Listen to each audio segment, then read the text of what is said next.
Arthur, você conhece a Cristina Grêmio? Ela é candidata a prefeita em Curitiba? Isso, mas Ó. você sabe quem é ela? Mais ou menos, é uma tosca, não é? Uma mina É, tosca? ela era. Só pra você se conceituar, ela faz lives com o pastor Sandro Rocha. Nossa. E. Deixa eu lembrar a cara do pastor Sandro Rocha aqui. Vai falando.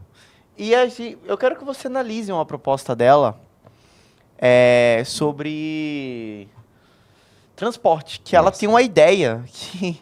O pastor Sandro Rocha não é aquele que fala que o Lula tem uns Esse clones? mesmo, ela tá 100% colada nessas teses malucas aí. Ela pode ser prefeita de Curitiba.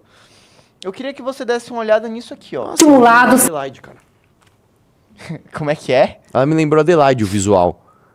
Vai lá. Esses moradores vão ser estimulados a empreender e a trabalhar mais próximos de suas casas. O que a gente quer implantar é um sistema justo para que aquele idoso que sai ali do centro da cidade, porque ainda insiste em morar no centro, está acostumado com o centro, apesar do abandono horroroso que ficou no centro da cidade, especialmente no pós-pandemia, depois a gente vai falar de pandemia, esse morador do centro que vai até o Alto da Glória ou até o Cristo Rei, um bairro mais ou menos próximo do centro, ele paga a mesma passagem de um morador que vem da região metropolitana até o centro da cidade para usar o nosso sistema de saúde, inclusive, que é um problema nunca resolvido pelas prefeituras de Curitiba. Não é justo, nós vamos implantar a passagem por quilômetro rodado, isso é simples, já existe no exterior, é eficaz e é mais honesto. Vamos lá. Faz sentido? Vamos lá. Não é bem por quilômetro rodado, né? Por exemplo, no metrô de Londres existe ali, existem, eu não sei como tá hoje, tá? Quando eu fui, existiam bilhetes que você tinha direito a mais linhas ou menos linhas, tinha um negócio assim. Eu acho que é um problema. Eu acho que isso é você complicar um sistema que a gente tende a querer deixá-lo mais simples. E por que eu digo isso, cara? Em todo lugar do planeta, presta atenção no que eu vou te dizer aqui, ó. Todo lugar do planeta, o transporte público em metrópoles, ele é subsidiado. Por quê? Escuta só o que eu vou te dizer. Nenhum transporte público se paga. E por que não se paga? Porque é o seguinte, quando você pega os horários de pico, então vamos pegar, por exemplo, das 5h30 da manhã até mais ou menos 9h30 da manhã, é um horário de pico.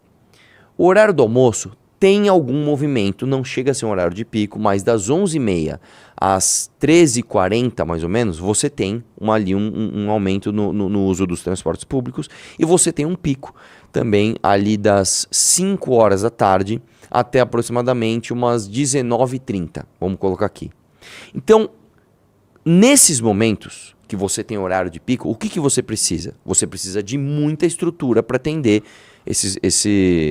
essa demanda. Então, se você tem metrô, você precisa de bastante trens, bastante vagões, bastante operação.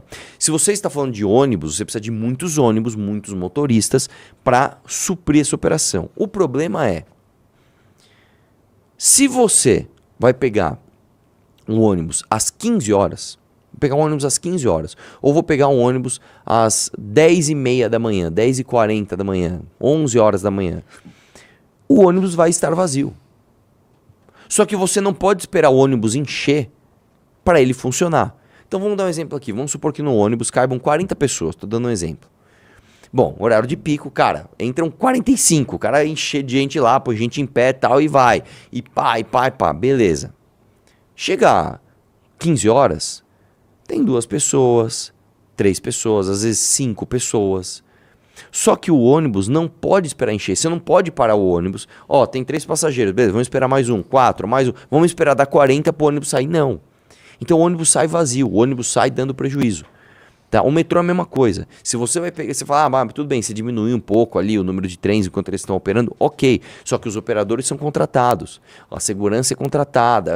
Então, você não consegue atender o transporte público somente nos momentos onde ele daria lucro. Então, no mundo inteiro, você tem o subsídio para o transporte. Qual que é o grande problema do transporte no Brasil?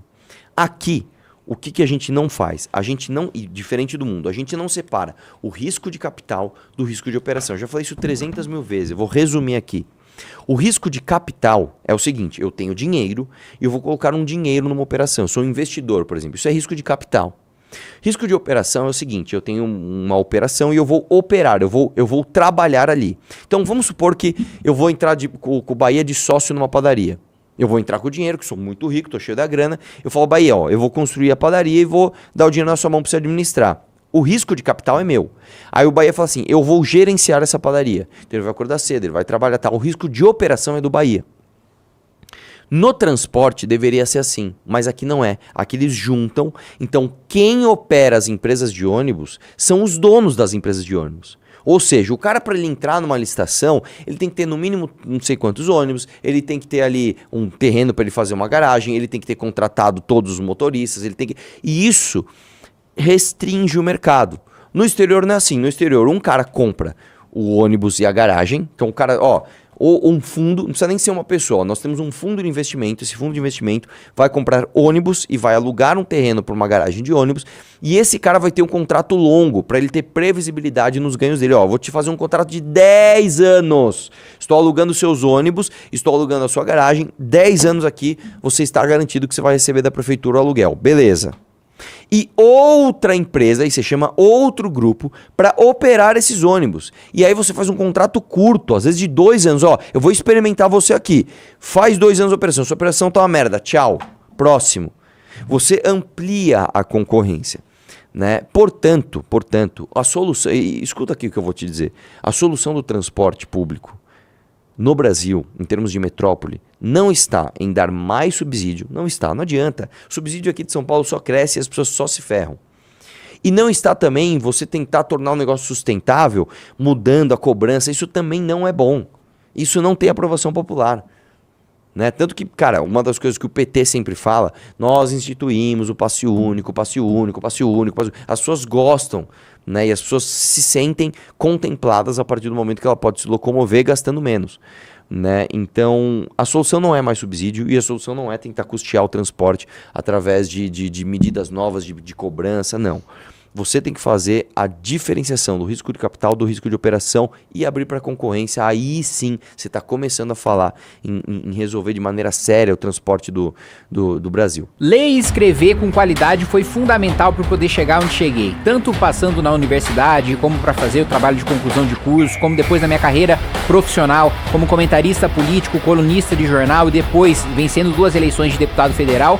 Foi fundamental ler e escrever com qualidade, absorver o máximo possível dos livros que eu lia e também poder escrever primeiro redações e depois 3 livros já publicados, todos eles muito bem vendidos. Se você também quer fazer parte desse time das pessoas que possuem a habilidade de ler, de escrever, de absorver aquilo que estão lendo, de conseguir passar suas ideias com clareza e com qualidade, a gente está agora com o curso Os Segredos da Escrita. Se você se interessou, é só você clicar no link da descrição do vídeo.